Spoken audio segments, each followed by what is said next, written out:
ఈరోజు మనం చూడబోయే రెసిపీ రొయ్యల వేపుడు. కోస్తాంధ్ర రొయ్యల వేపుడు. కొంచెం పసుపు, కొంచెం ఉప్పు, కొంచెం నిమ్మరసం వేసి బాగా కలుపుకొని ఒక 2 నిమిషాల తర్వాత కడిగేస్తే దీనికి ఉన్న ఆ వాసన పోతుంది. ఒక కడాయిలో నూనె వేసుకుందాం.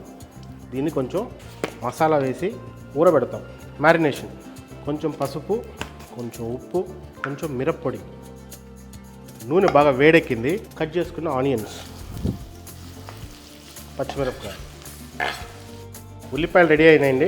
అందులో కరివేపాకు, 1 tablespoon ginger garlic paste, మనం మ్యారినేట్ చేసుకున్న ప్రాన్స్ వేసుకుందాం.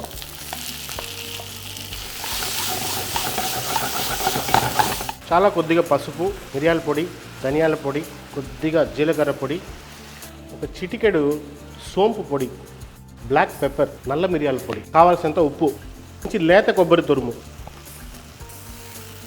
వేపుడు ఆల్మోస్ట్ రెడీ.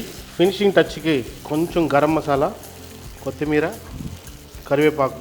మన అద్భుతమైన రొయ్యల వేపుడు రెడీ అండి.